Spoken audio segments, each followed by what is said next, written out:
to change something about me. Change. Hey, y'all. Whatever's not like you, Lord, I want you to change me. Do it for me, Lord. I dare you to just This change me. Lord, I want you to change me. Like only you can, Lord. She turned up. Change me. Can y'all help me say it? It's easy. I need you to change me. Oh, come on. Say it like you mean it. What's up, y'all? Change me. Whatever's not like you, Lord, I want you to. From the inside out. I'm gonna say I need you to. Change me. Or you can say, change me. I need a change. Change this mind of mine. Hey.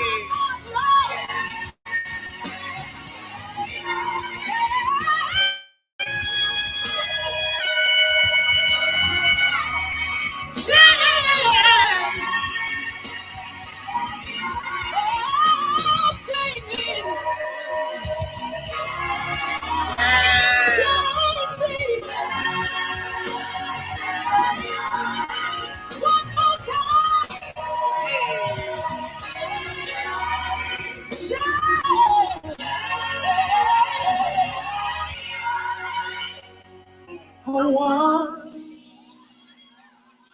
Wonderful change. Hey, my love.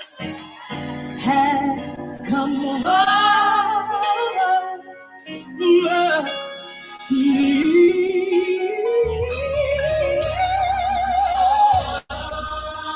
Wonderful change has come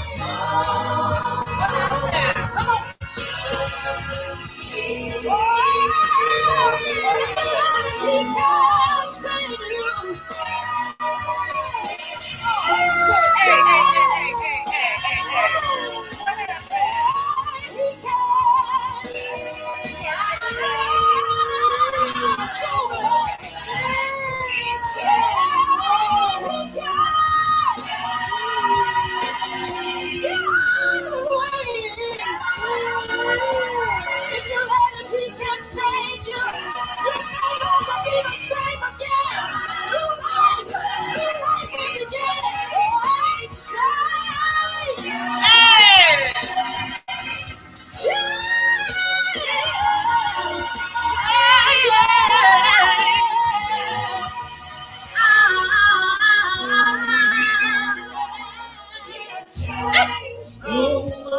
Oh, yes.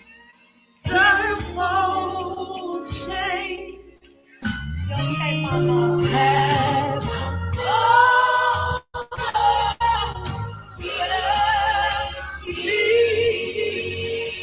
Has he did it for anybody? Has he did it for anybody out there? Or have you given it over to him? Has he changed anybody? If you get out of his way, he can.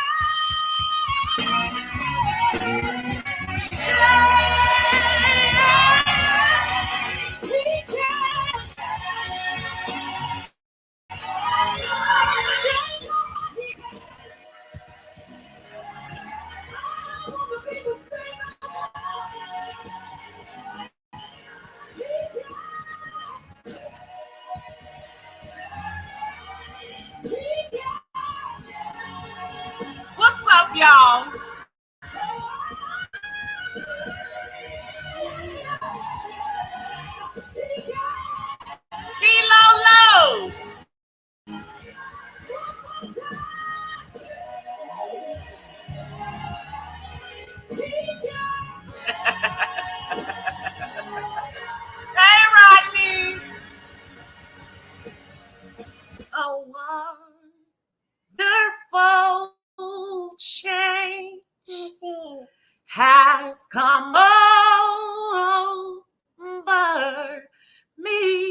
Yes, honey. What happened? Why was you crying? I want popcorn. You crying because you want popcorn. Okay. Shout out to New Nation. How y'all doing tonight? Yes. I forgot how difficult it is having a little kid around. Lived and got big, and I totally forgot. Welcome to the live, y'all. We're gonna talk about it tonight. Absolutely. Shout out to everybody in the building. Thank y'all for coming through. Forever Lisa. Hey, sweetie. Daughter Holiday. All of you beautiful people. Hey, NY.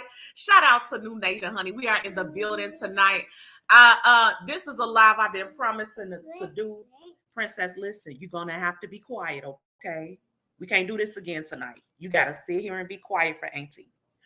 Um, hey, Miss Side Eyes. This is a live I promised to do, and it's very interesting because I really don't talk about it. People that obviously my family and stuff know about it. People that have known me for a long time know about it. Shh, you can't do it, Majesty. You gotta be quiet. People that I've known for a long time, they know about it. But even as I was getting ready for the live, I guess I was like, wow, like you really went through that. Like you really went through that.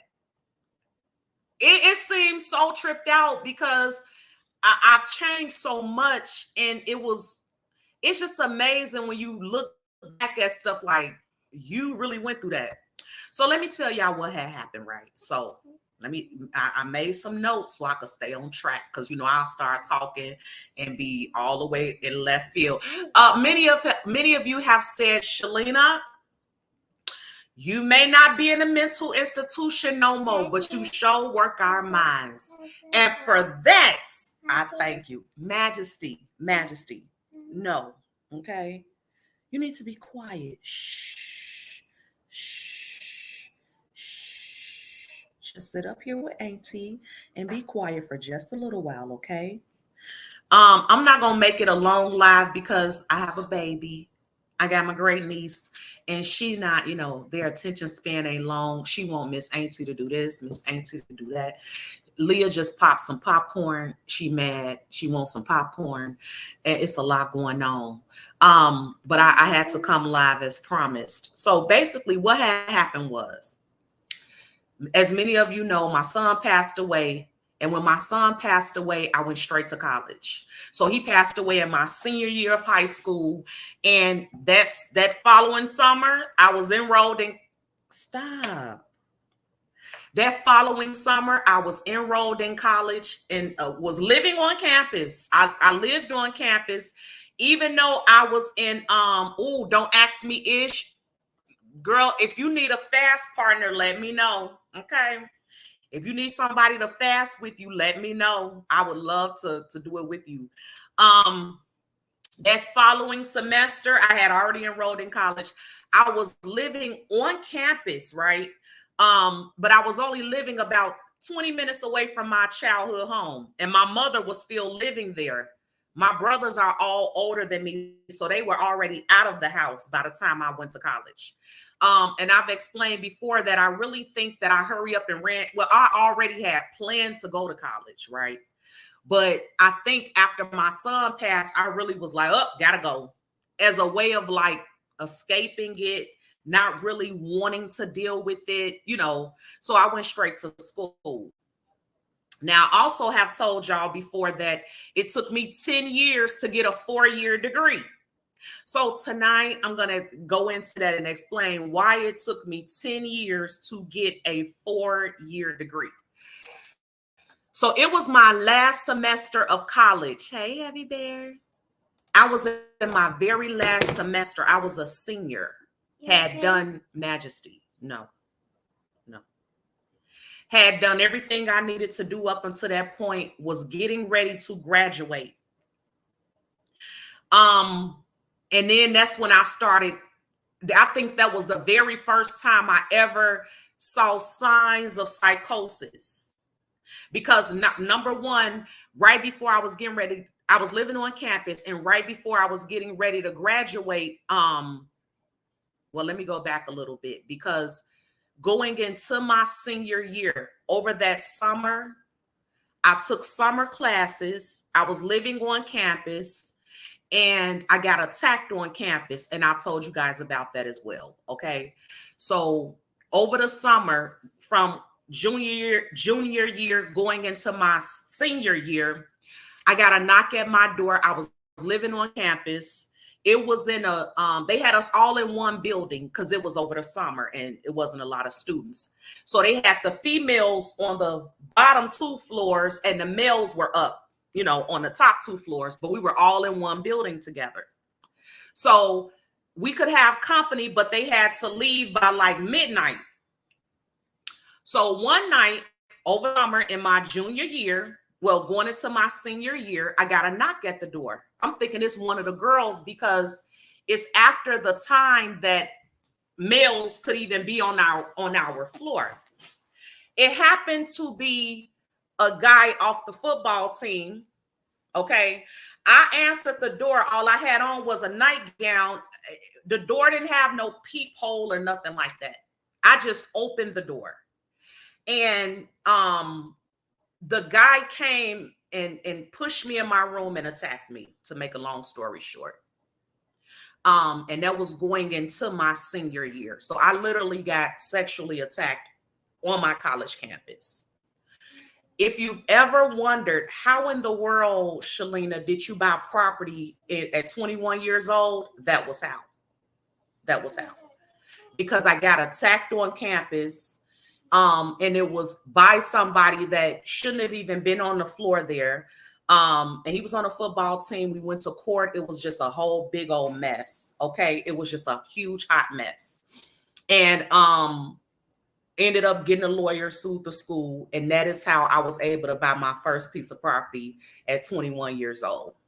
So anyway, that happened though. So I ran to college to kind of escape dealing with the death of my son. And then in my junior year, I get attacked on campus. Okay. It didn't keep me out of school. I still proceeded and went to my senior year. Well, my last semester, it had to be maybe a month, 2 months before graduation. I just, the first thing that happened was I couldn't sleep. I couldn't sleep for nothing. Okay. I just was up. And in my mind, I kept thinking, is God trying to tell me something? What's going on? You know, I'm a college student. I'm young. I don't really know. And I'm like, is God trying to tell me something? Why can't I sleep? And I now understand that it was me. I was worried because something was coming to an end again. So subconsciously, my mind was still stuck on the death of my son. I hadn't dealt with it at all. I hadn't gone through any counseling. I'm about to put you down because you've been, Mama, you can't do all that. Okay. Do you have something you want to say? Yeah. What would you like to say? Okay. Now. So as it was coming to an end, I began to get, I guess subconsciously, my mind couldn't rest because here was this something again coming to an end, and I didn't know what I was going to do after that. And I had just lost my son 3.5 years prior to that. And I hadn't dealt with it. So it was like the death of my son, college is coming to an end, and then I get attacked on campus, and it all just came down on me at once, and I couldn't sleep for like 2 straight weeks. I would sleep maybe an hour, 2 hours. Now I had a room. I was living on campus in a room by myself. You know, I was a senior, so I didn't have no roommates or nothing like that. Those days were done. But I couldn't sleep, and I couldn't understand, why can't I go to sleep? And I kept saying, is God trying to tell me something? But it was really me, you know. But I'm like, is God trying to tell me something? You know. And so one night, some friends in college had invited me out. This was during that 2 weeks that I wasn't sleeping. Some of my college friends had invited me out. We went out bowling and all of this. What I'm about to tell you, to this day, I still don't fully understand. I don't know if somebody put something in my drink, because I have bought an orange pop. I'll never forget. I bought an orange pop, right? And at the bowling alley, I set the orange pop on the floor. You know, we was just sitting around, and it wasn't like a table to sit my pops. So I set the pop on the floor, went to the bathroom, came back. When I went out and agreed to go out with them, I was happy to be outside, because I'm like, I've been going through so much in my mind. Yeah, y'all want to go bowling? Let's go. When I left the bowling alley, because I still hadn't slept for real, I'm driving back to campus, and I think my mind just snapped. I think my mind just snapped. Sometimes I wonder, did they put some in my drink? But truthfully, I hadn't slept for 2 weeks. I was under a tremendous amount of stress. And that night that we left the bowling alley, I thought somebody was following me. And I don't know if you know where North Park University is, because I was going to North Park University. It's on the north side of Chicago. I drove all the way from my school all the way to downtown Chicago and did not stop at one red light. Man, I even remember letting my window down, because at this point I'm having a full-on manic episode. I remember at one point because a cab driver pulled up next to me like, you know, what are you doing? No. I remember letting my window down, telling the cab driver, call the police. Somebody is chasing me. Call the police. But I still continue to drive. And from North Park University up to downtown Chicago is a good 20 minutes, probably longer. I just went. I didn't stop at no red light. I didn't stop at no stop signs. I'm about to put you down, Mama, because you're being disruptive. Go get your paper and your marker so you can color. And I just drove. It was crazy. I still to this day know it was nothing but the grace of God that I didn't kill myself. Because at this point, it's a Saturday night in Chicago, cars everywhere. And because I thought in my mind somebody was following me, I just hit it. I ended up downtown Chicago at this Walgreens. I jumped out when I finally felt like, okay, I'm ready to get out this car. I jumped out the car, left the car running, and ran into the Walgreens and told them, somebody's trying to kill me. I was telling them somebody trying to kill me. They chasing me. Now, I never saw anybody chasing me. I just felt that somebody was chasing me. And ran inside of there. They locked those doors and called the police on me, because I guess they knew something ain't right with her. I think I was like, I don't know, 19, 20 at the time. And I guess they knew, you know, something is not right with her. So they locked the doors in the store, called the police. Now, not only did I leave the car running, I left the keys and everything in the car, my purse, everything in the car. A passenger, somebody walking by, saw me jump out and run and shut the car off and took my keys out and brought them in the store. It was nothing but the grace of God. But anyway, I found out later, you know, they brought your car keys inside the store for you. They called the police. I recall about 7 or 8 police officers showing up. And when I tell you I was fighting them. I was scared of the police. They had my arms and legs trying to throw me in the back of the paddy wagon. I was petrified. It was the scariest thing I've ever experienced in my life. Your mind will switch up on you. Mental health is so important because your mind will trip out on you. I fought the police officers. I was kicking, screaming, scratching, biting. They were like, they had told my mother later at the hospital, like, she is very strong, because I was off my rocker. They threw me in the back of the paddy wagon. I didn't know where they were taking me. At this point, I'm hearing things.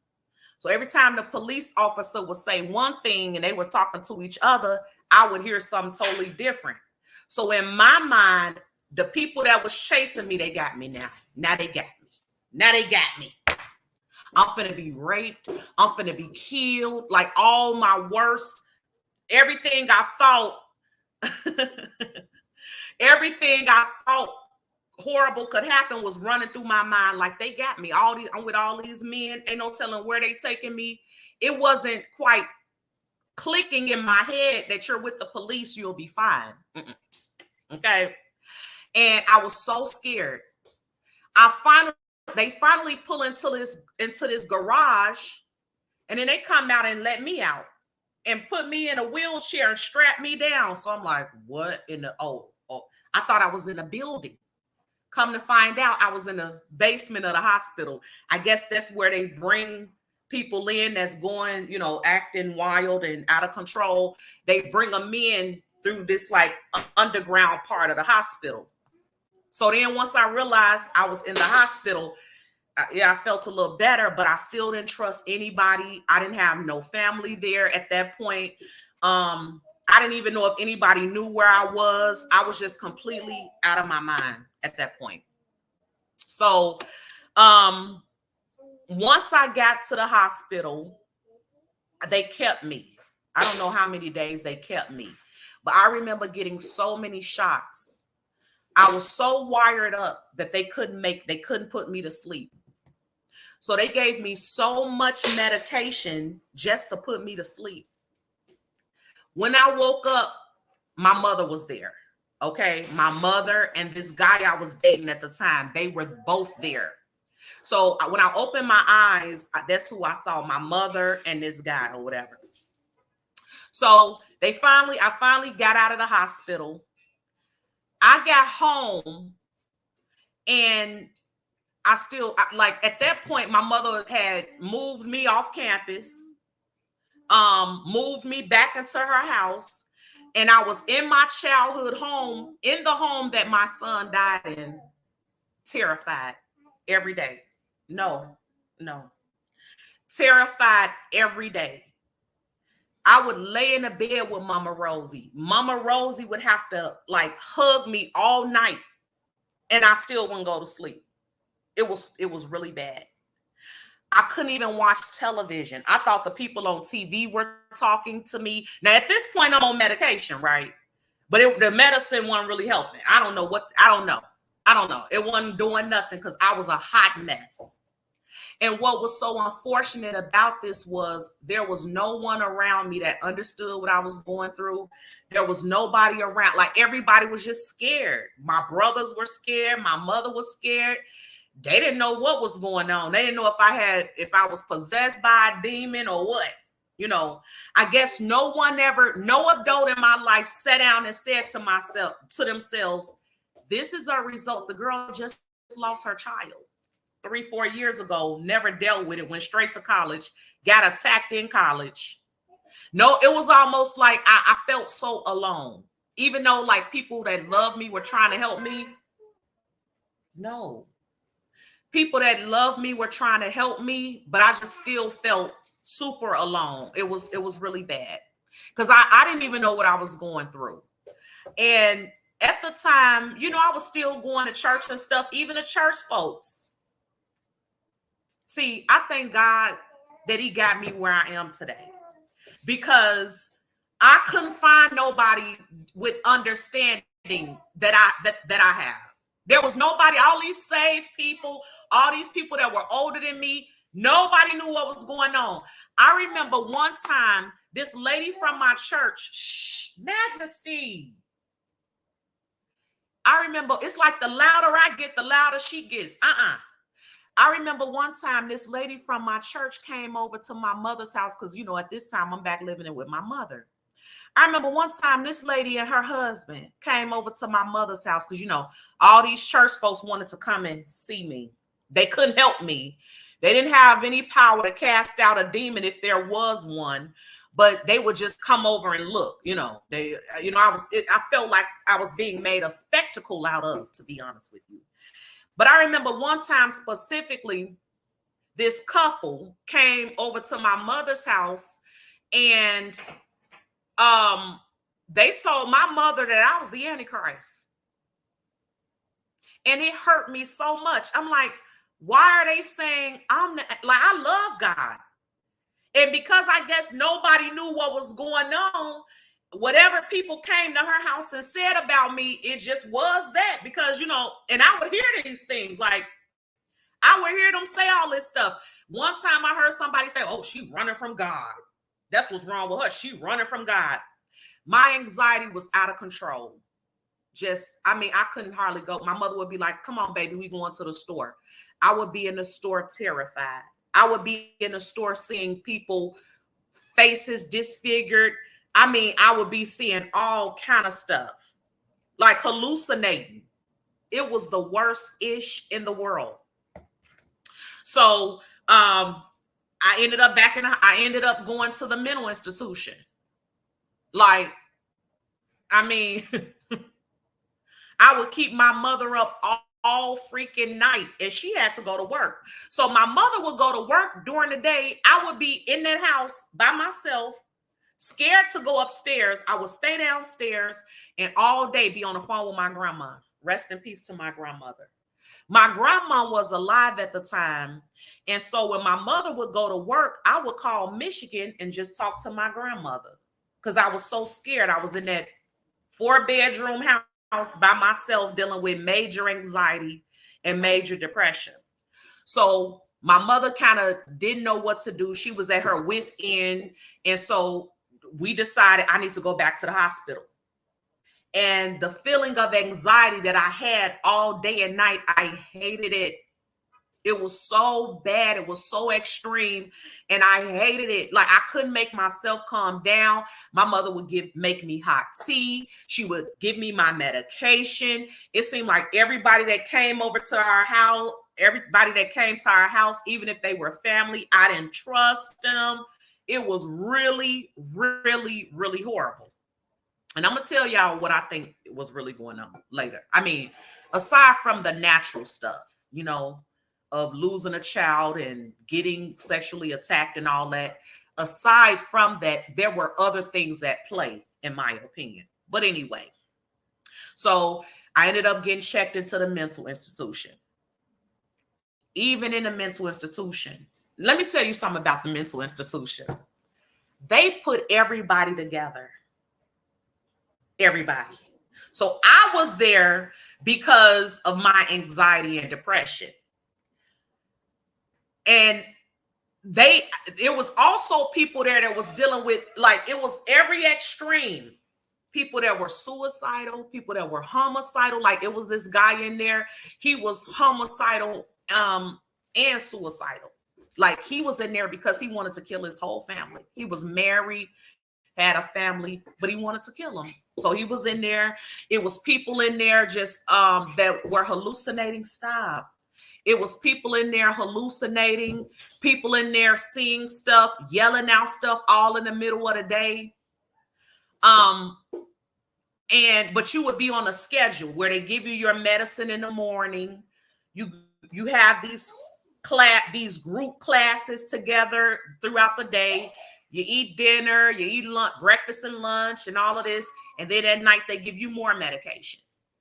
For some reason, it seemed like none of the medication worked. Like, they had a hard time getting a combination that would work for me. It would either make me feel like a zombie. I would just be a zombie spaced out, or I would still feel anxiety and depression. Like, they just couldn't figure out what to give me. And so I would have to stay until they could figure it out. One time I had a roommate, and she was a Mexican lady. It was in the middle of the day. And we were roommates, so I had a bed, she had a bed. In a mental institution, it ain't a lot of furniture and stuff, okay? Like, in my room, I remember the beds, and I remember maybe a small dresser. but that was it. They didn't let you really have a lot of stuff because people were in there for different things, but they put you all together, you with everybody. But anyway, one day I was in my room taking a midday nap, and I was awakened by my roommate, this Mexican lady screaming "black bitch" over and over and over again. Like standing up by my bed, I'm laying there asleep. She stood up in between our beds, like facing me, screaming "black B" over and over again at me. And I remember waking up, and Phi Babe came straight out. I left out the room. I was like, y'all better get her, because I was ready to clock her upside her head. Okay. At this point, I was feeling a little better, but I was ready to clock her upside her head. Because we ain't completely crazy. We in here a little touched. Every one of us, we in here a little touched. But you better not touch me, lady. Like, it was one of them, So my personality was still in there, even while heavily medicated, going through all this stuff, but I still had my personality when that lady woke me up out my bed hollering "black B," acting like she was finna swing or something. Okay. Absolutely, you won't be. Okay. So stuff like that made me feel like, is this demonic oppression? Like, is this demonic oppression? But what I understand about, and let me say this, I still sometimes, when I think about it, try to understand, was it demonic oppression? Was it trauma that I hadn't dealt with? What in the heck was really going on with me? But I doubt it was demonic oppression, because I would walk the halls saying Jesus. Like, when I couldn't calm myself down, I'm in the mental institution, I'm in the hospital, I still can't calm down. I would be up in the middle of the night because they couldn't figure out my medication. And there would be a nurse sitting in the hallway, and I would just come out of my room and just walk the floors and just say Jesus over and over and over again. One time they told me, you got to stop doing that, because when you do that in here, it makes this whole hospital floor go up. I was on the 7th floor. I got a friend that teases me about it. He literally calls me 7th floor. Okay. It's funny now, but it sure wasn't funny then. So I was on the 7th floor, and they used to tell me, and like sometimes I would just, and I wouldn't be loud. I would just be walking the hall saying Jesus, begging for help, because I felt so weird and out of my body. And I would just walk and say Jesus. When I tell you, them patients will wake up screaming, "Shut up! Who is?" I was saying it so low, nobody could hear me. But they would, like, it would disturb people. And they told me, you've got to stop doing that. You got to stop walking these halls saying Jesus. Because, I would walk. It was a long hallway. I start at one end, walk the other, come around, walk past the nurse, go back up and walk it again. I would do that for hours and hours and hours. And they finally told me, you got to stop doing that. So when that stuff like that happened, I'm like, wow, could it be demonic oppression? Because why they tripping? But I don't think I was I don't know, because demons are scared of the name of Jesus. I was never scared of the name Jesus. It was never a situation where I was like, oh, don't say the name of Jesus. But there were people in the mental institution, like when I would break my Bible out, cuss me clean out, and be walking towards me like they about to come snatch the Bible out my hand. Check this out, y'all. One time, my pastor and his wife came up there to visit me. And it's so important to have a church family. It's so important. A good church. Majesty, keep it down, please. It's so important to have a good church family. One time, my pastor and his wife came to visit me, and God is my witness. They had just gotten in, because you had to, like, you couldn't just show up and visit the mental institution. You had to get approved and all this stuff.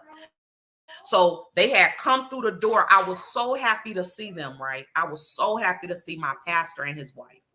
They come through the door. They standing at the desk. about to sign this sheet. Keep it down, Majesty. This girl walks up and was like, and said my pastor's name.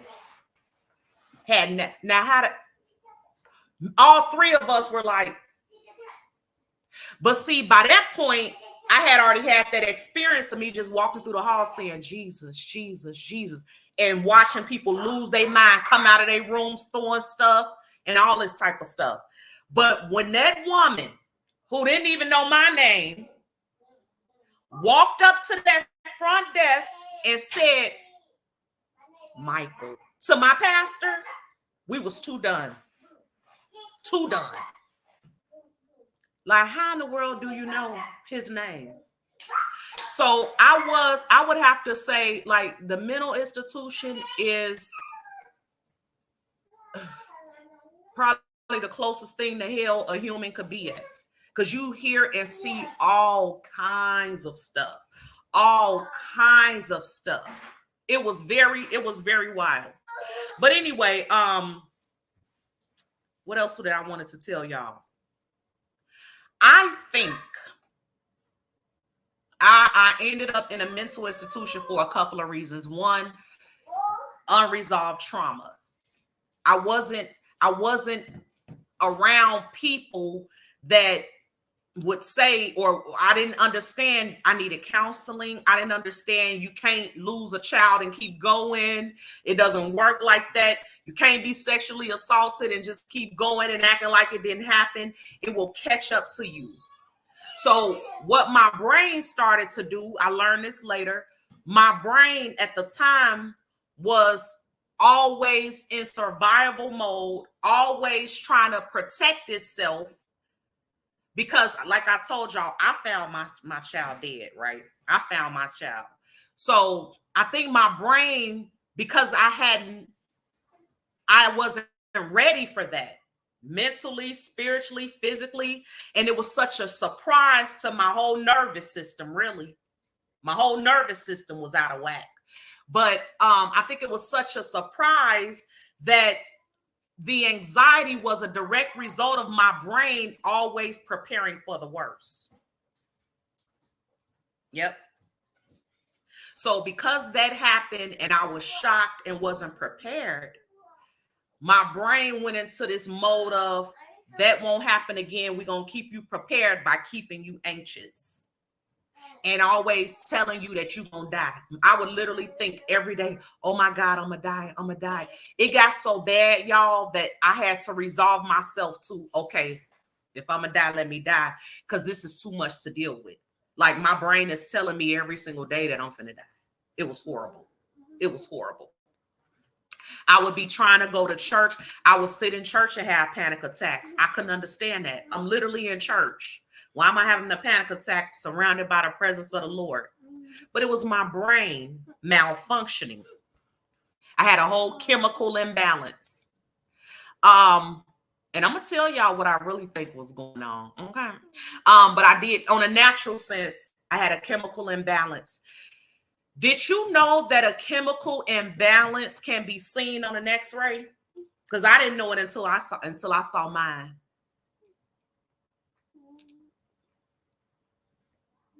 You could literally see the chemical imbalance on your brain. They have X-rays that could show you your chemical imbalance. I didn't know that. 1 second, Majesty. Auntie almost finished. I did not know that you could see a mental illness on a scan. Well, mine is. It was documented, and they were like, "Yep, you clearly have a chemical imbalance." So trauma literally changes the way your brain even looks on an X-ray. This is why we have to be gentle and kind to ourselves. Because for a long time, it was like, I must be crazy. Like, I really was like, I'm just crazy. Okay. I'm in trouble. I can't control my thoughts. I get anxiety all the time. I be scared I'm gonna die all the time. And come to find out, it definitely was an imbalance meant on the brain. And trauma will alter the way your brain functions and the way your brain even looks on a scan, on an x-ray. For a long time, after I got out of the mental institution, I used to have to rely on the people that I love to tell me if I was okay. Even as a grown woman, I had to rely on like my mother and my brothers to tell me if I seemed off. Like they would say stuff like, you got any sleep? Did you get any sleep? Have you eaten? Did you eat? Because I would be able to go long periods of time without sleeping or eating after that. After I stayed up for that, felt like 2 weeks. They would ask me, like if I was talking strange or whatever, they would come and ask me, did you eat anything? When the last time you ate something? Did you sleep? So I would literally go to them and say, do y'all think I'm okay? Am I okay? That is a very sad and pathetic state of being. And I don't mean pathetic like in a negative way. It was just pathetic that I couldn't trust my own thoughts. I literally couldn't trust what I was thinking. I couldn't trust what I was seeing. I couldn't trust what I was hearing. So I gave residence to my family to tell me if I was thinking, acting regular, normal. Auntie, yes. how about I Sure, go wash your hands. And for a while, I needed that. The problem with that is when you become okay, sometimes the people that have had to play that role of actually thinking for you, but you gotta wait, Majesty. The people that played that role, sometimes they don't know when to say, okay, she's fine now. You know what I'm saying? So, and all of this stuff happened before I had my baby and stuff like that. I was young. But sometimes even now, I be want to tell them, stop playing with me. Okay? Don't play with me. Hey, Tracy. Hey, my love. Sometimes even now it's like, stop playing with me. Because you know how people do, they'll like be looking in your face and trying to see if you are right. I'm fine. Okay. I don't need y'all to think for me. I am A-okay. Whatever. But anyway, but I do understand in a very personal way how you have to protect your thoughts, protect your mind. I had allowed my mind to, stop. I had allowed myself to start believing that you don't have to face stuff. You don't have to deal with it. As long as you got God in your life, you don't got to deal with no trauma, child. That ain't nothing but the devil, child. Because everything is so shunned up on in the Black church, especially mental health. And they don't have the tools to deal with it at all.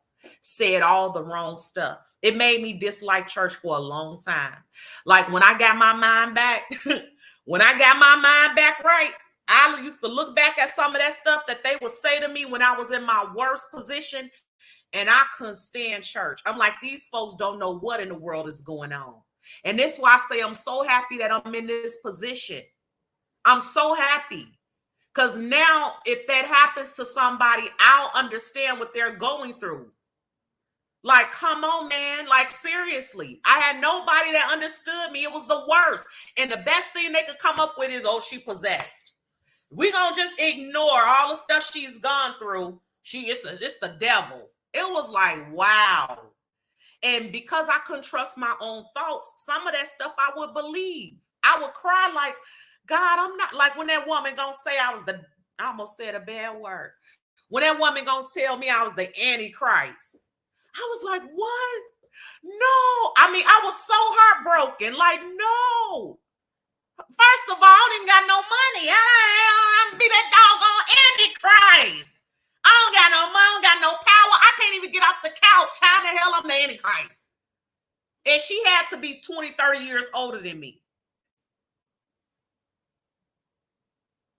Girl, I think my ministry is going to be helping people understand the real and not being so spiritual that you forget about regular human stuff and you lose compassion.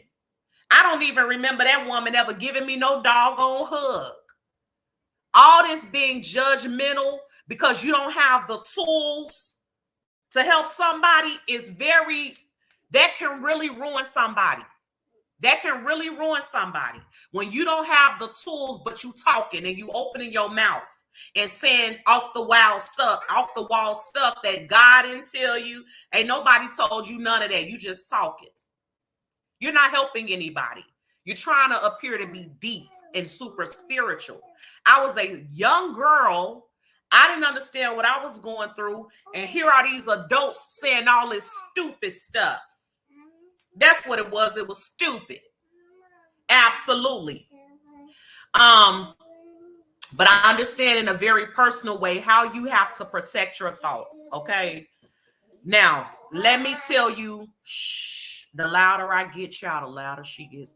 Let me tell you on a spiritual level why I think I went through what I went through. It all happened in my senior year of college, right? Once I went through the mental institution and started going to therapy and got my mind back right and all of that, I went back to school. That same pastor that came and visited me in a mental institution, when that woman walked up and said his name and didn't know him from Adam, that same pastor taught a message called getting out of the habit of not finishing what you started. And it changed my life. I went back to college, but it was a long period of time, about 5 or 6 years in between there. I went back to college. When I enrolled, I found out I needed like 2 classes, y'all. I was done. They even said my name at my graduation. They said my name at the graduation, but I wasn't there. I was still dealing with all of this mental stuff.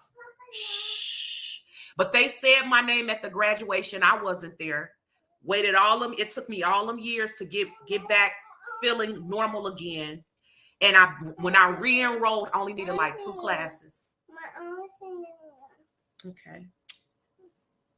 Only needed like 2 classes and I graduated. I didn't graduate from North Park University. I ended up graduating from Roosevelt University. But let me tell you why I think one of the reasons why I think the demonic influence is right here. When I enrolled in college, not a single person in my immediate or extended family had ever completed a 4-year degree.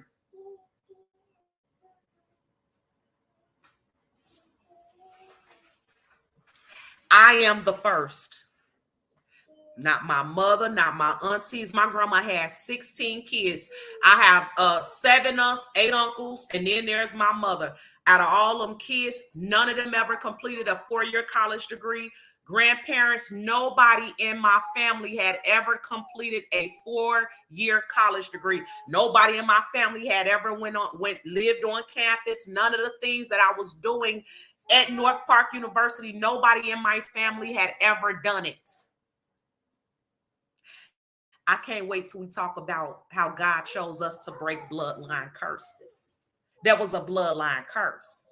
I was literally, and didn't know it, I was literally up against a whole bloodline curse and didn't know it.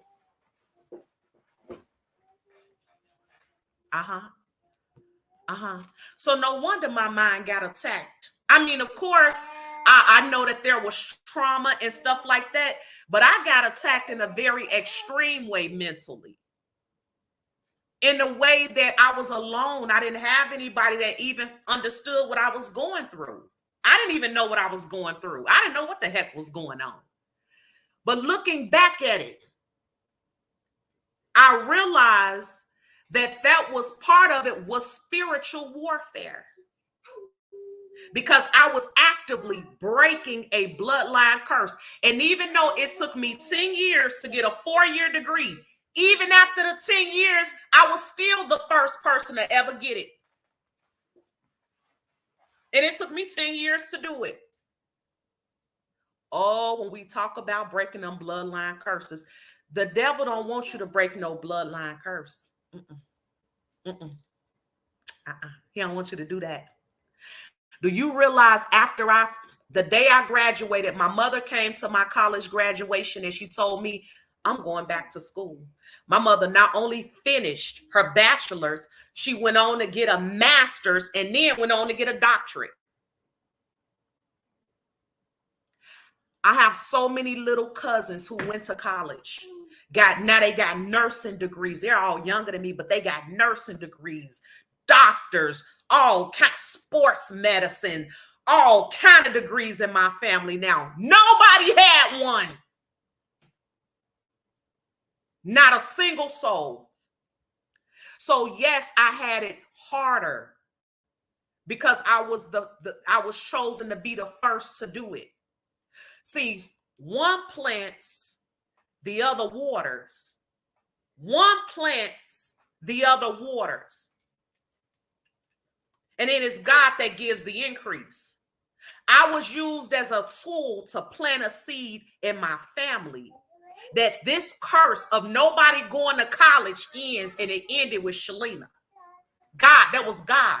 So yes, I had to fight hard. And I had no spiritual people around me to say, girl, do you realize what you're doing? You about to break a bloodline. See, if I see now somebody in my family doing something that's never been done, now I know that person needs constant covering in prayer. It needs to be a team of people covering them in prayer. When you are up against a bloodline curse, you ought to have people covering you. I was a kid, I didn't know, but all these sanctified church folks should have seen something and said, you know what? She over there going to college and ain't nobody ever went. At all hundreds of people, we're going to cover this young lady in prayer. Because I know the devil about to attack her because she's not just getting a college degree to say she got a college degree. She's getting a college degree so that her whole bloodline, the narrative of her bloodline is going to be changed. At some point, as Christians, as people of God, we have got to think strategically. If your enemy is trying to kill, steal, and destroy you, you got to be strategic. You got to scope the scene and see what had happened to say, oh, this person's stepping into new ground. They about to do something that we ain't seen before. I know they about to get attacked. I didn't have anybody like that around me. It was none but God that kept my mind. If it was up to the devil, I would have lost my mind, never went back to college, and never changed the trajectory. My mother would have never had a graduation to come to get inspired to go finish school. Absolutely. Oh, when we talk about them bloodline curses, I ought to move that one up to Monday. I ought to move that one up to, that's a good, now that, don't miss that live about you have been chosen to break bloodline curses. I don't care if you miss every other live, please don't miss that one. Don't miss that one. Because see, the strategy is I don't want your bloodline to be nothing different than what your grandma and them had, your mama and them had, your sister and them had. But when you're the one that's chosen to do something great for God, you're going to be attacked in every way possible, and your own family won't even understand it. Nobody will understand. This between you and your maker. Oh, I can't wait to do that live. I may move that one right on up. Okay. I feel like that's one of the reasons I was attacked so hard and then got attacked on campus. Everything about college, it would have made a person say, this ain't for me. I had no support. I didn't even have financial support. I got attacked while there. Like, it was a lot going on, okay? And I still stayed. But when that senior year came around, my mind and body just tapped out. It did. It tapped out. But God is so faithful that he still chose me to be the one to accomplish that. And yeah, it took me 10 years to get a 4-year degree, but I got it. And it wasn't just so I could say, oh, I got a degree. That ain't nothing. But if you breaking a bloodline curse, it's major. And the enemy don't want to see that. He don't want to see that. So one of the reasons I think I went through such a heavy attack mentally was because I was up against a bloodline curse. Whole bloodline. That curse had been, and I don't want to talk too much, but I feel that curse had been following my family from generation to generation. From generation to generation. I was a young girl. Thank God I knew who God was, because I probably would have died. I probably would have died trying to come up against a bloodline curse and spirits that have had your whole family bound for generation after generation. And then here you come. They like, wait. I know your mom and them, I know your grandma and them, I know your aunties and your cousins, but who are you? Demons literally get offended when you get ready to break a bloodline curse, because they have become so comfortable in your family. It worked on everybody else. Why it ain't working on you? Oh, I'm gonna move that one up because I don't know how long I'm gonna be able to hold it in, child. I'm moving the bloodline curse video up. I'm moving it up.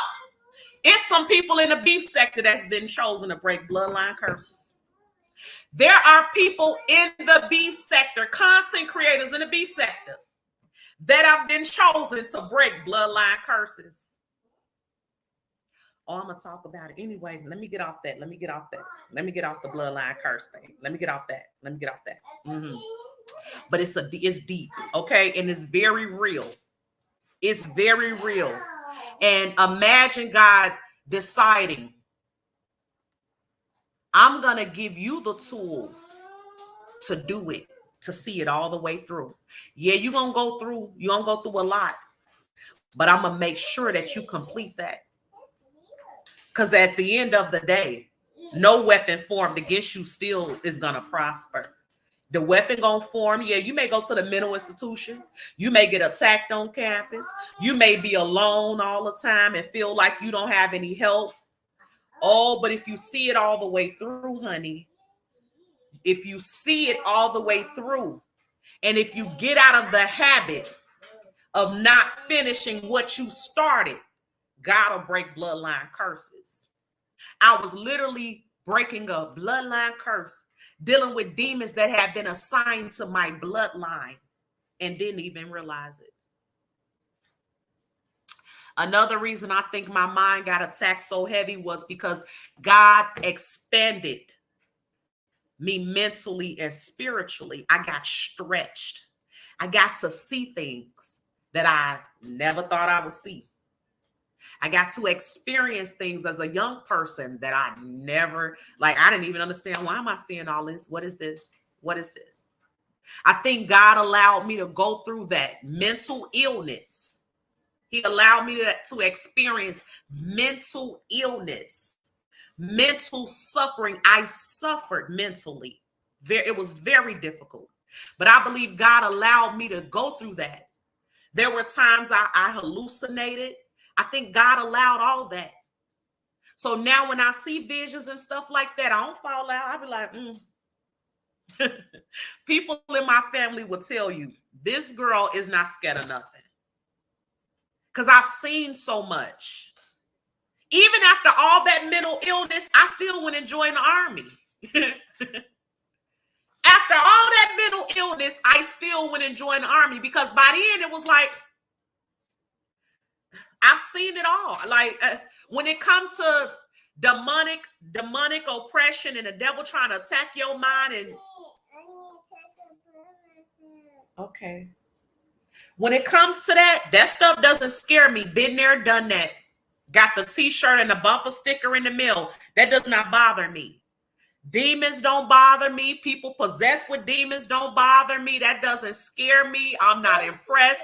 I've had to sleep in the bedroom with people who were possessed with demons. So I think God allowed me to go through that mentally so that he could stretch me. But you said it. No. What? Shalina, I'm confused. Them woman said she was in a mental institution, but you said it didn't happen. Why now? What woman?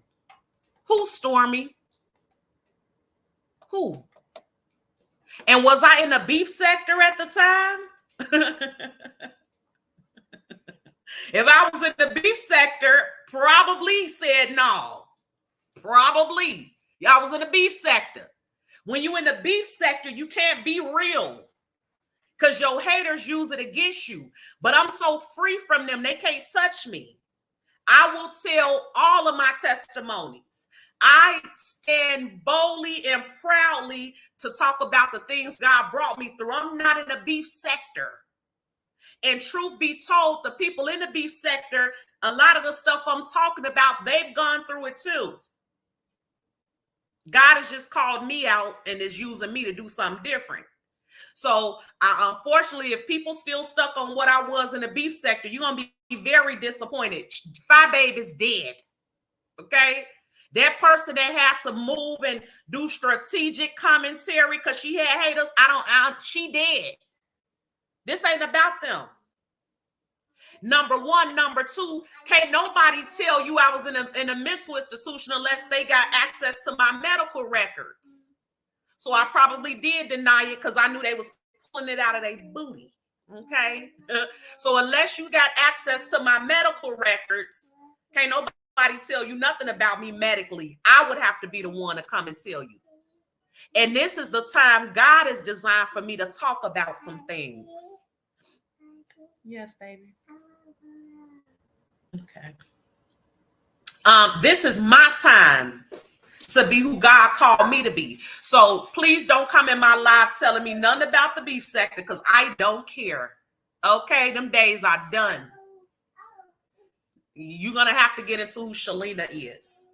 Absolutely. So I thank God that I experienced that. It was horrific. I feel horrible for people that have experienced that.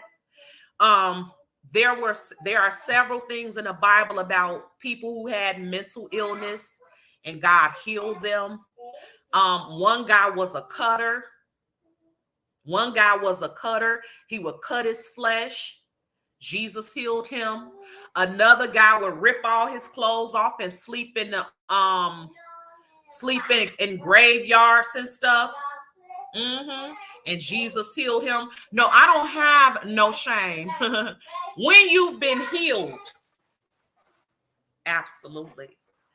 If I wasn't healed, maybe I would. I've been healed. I have no shame. I'm not embarrassed about nothing. Everything God allowed me to go through, I thank him because I went just through it. I'm on the other side of it. I went through it. Absolutely. So that's what the devil do. You know, obviously, when you expose him, when you expose the trick and the plan, he don't like that. See, I'm on here telling his secrets. Absolutely. I'm on here exposing how the enemy used to attack me and have me misunderstanding. I'm on here exposing how the enemy used to attack me and wanted me to not talk about the goodness of God and what Jesus had did. He don't like that. He definitely not gonna like this live I'm gonna do about you have been chosen to break bloodline curses. He don't like none of that. Okay. And I'm gonna continue to shine in Jesus' name because he did it. It was him that brought me out the mental institution. Absolutely. And let me say this too. Demons are well aware of your past. That's what familiar spirits are. So a lot of people in the beef sector, get used by the devil, and they will say things that's true that they don't even realize is true.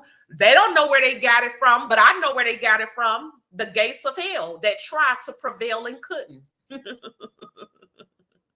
So all of that, people try to throw stuff in my face, baby. You got to come better. Been through too much. Seen too much. Seen the power of God. Felt the power of God. Lived the power of God. Oh, you got to come better than that. Absolutely. I don't think I've taken medicine in probably almost 15 years. Okay. Haven't been back to any mental institutions. From time to time, I get attacked with depression, but I be like, I'm not going.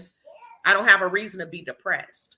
But all of that psychosis and having to rely on people to tell me if I'm okay, I don't deal with none of that no more. I don't even think I'm classified as disabled. I done been to the military since that. Absolutely. They gave me guns and grenades since then.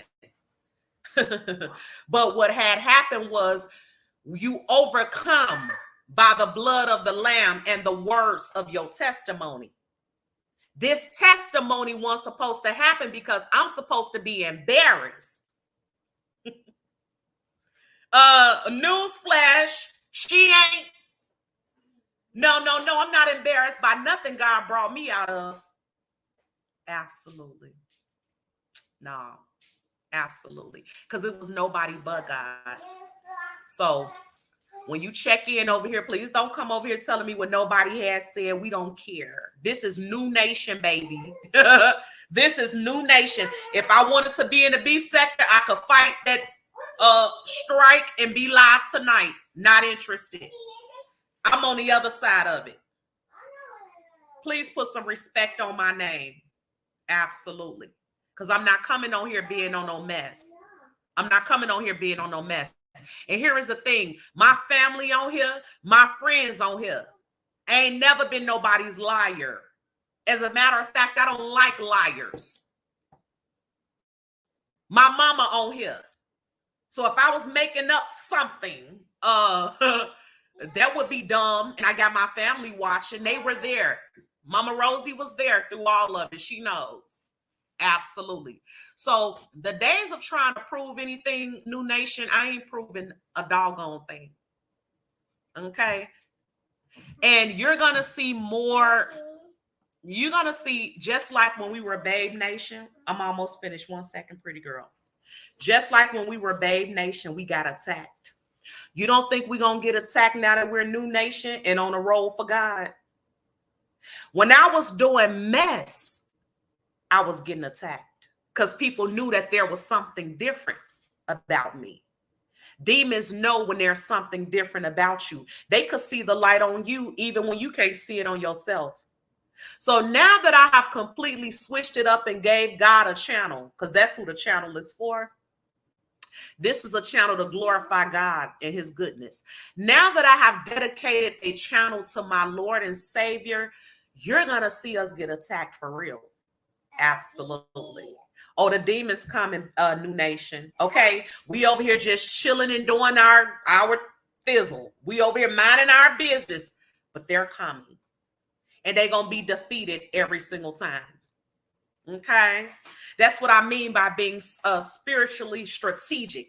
You got to know anytime you make up your mind to do something for the Lord, to do and accomplish something and do it in the name of the Lord, and you're sincere, you're going to be attacked. So you got to pray.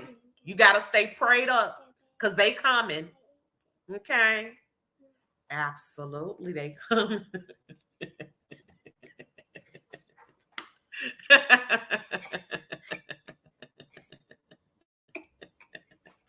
Oh, they gonna be back.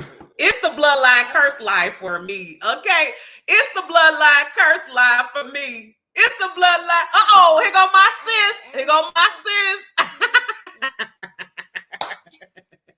It's the bloodline curse. It's the bloodline curse. See, these are people in my real life. 1 second, Madge. This lady right here is in my real life.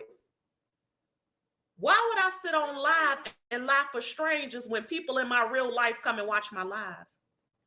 Don't play with me, please. I don't want to go off. Okay. But I appreciate you, New Nation. I appreciate y'all. Shout out to my sis Selena. Hey, boo. I appreciate y'all so much. Y'all know what it's giving. Okay. Every day. That's Leah. Yeah, that's Leah on Auntie phone.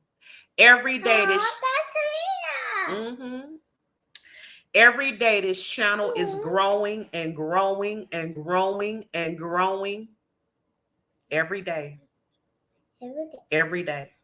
And all we over here doing is having positive, God-like content. That's all we doing. We ain't in no mess. We not fighting nobody. We not beefing with nobody. I have tried to make peace with everybody I fought with, and I'm still trying to make peace with them. Because that's the godly thing to do. Everyone is welcome in my chat, okay? But I need people to understand something. The righteous are as bold as lions, and you could get this work, okay? You could get this work. All this God on this channel, Mama, stop mocking me. All this God on this channel, don't play with us over here, because we serious about what we got going on, okay? So you get this work. And when I say get this work, I mean I'm going to tell the Lord about you. I'm going to tell my daddy on you. I'm not going to fight you, but I will tell my daddy on you, okay? And he don't like nobody messing with me. Absolutely. New Nation, I have enjoyed y'all. Leah wants me to bake her a sweet potato pie.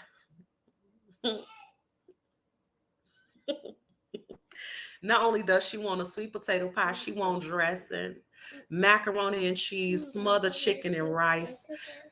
We have been running all day. I said, girl, you really finna make me go home and bake a sweet potato pie, macaroni and cheese dressing. It's so many vegetables and stuff need to be cut up around there, child. I'm going to try to have it ready for tomorrow after church, okay? I'm going to really try to cook all this stuff and have it ready so when we get out of church tomorrow, we can eat that. But New Nation, I love y'all. I appreciate y'all. Keep me in y'all prayers. I'm definitely keeping y'all in my prayers because I know what we doing now is much more impactful than anything I've ever done in the beef sector. And if they were mad then, get ready. The difference is I don't fight with this. The difference is I'm not fighting with the same tools that I used to fight with at all. I'm just going to tell my daddy on you. Okay? I'm going to tell my daddy on you. Absolutely. The one in heaven. I'm going to tell him. I'm going to tell him to get you. Okay? Thank y'all so much to everybody that supports the channel. I love and appreciate y'all. And we are set up to go live on Monday. If Monday's live isn't about the bloodline curse, girl, we're going to have to make it about that one. Stop mocking me, Majesty. Why you mocking me? Why you mocking me? Why you mocking me? Why you mocking me? Yes! It's Monday. Wait, no, it ain't. Dog. It's Wednesday. Don't forget. God, I want to change it so bad, but I'm gonna leave it. The Bloodline Curse Live is Wednesday. Monday, we talking about something else. But y'all meet me here. 1 second. I'm finna go, Mama. Auntie finna go. Beautiful Majesty will not be here to interrupt us for the Bloodline Curse Live or any of the other ones. Okay. It's funny. Princess is going home tomorrow. And Majesty will not be here to interrupt us on Monday or Wednesday or Friday.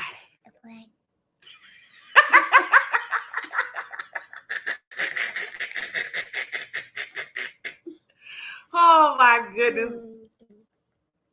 You gonna do this? I can do this. All night? All night. Hold it outside. I love y'all. This baby's something else. Baby. Ooh, child. I love. Ooh, child. Ooh, child.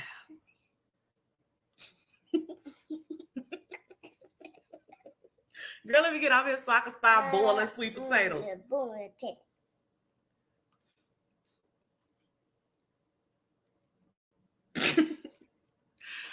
I will definitely call y'all on Monday. Have an amazing evening, y'all, and I'll call y'all back. Look at her.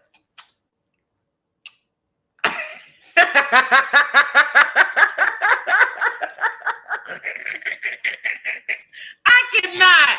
I'll call y'all back.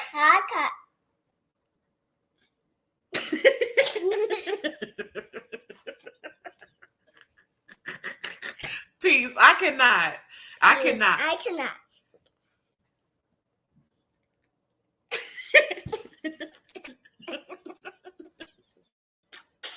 I'm trying to get off here. Good night, y'all. Love y'all.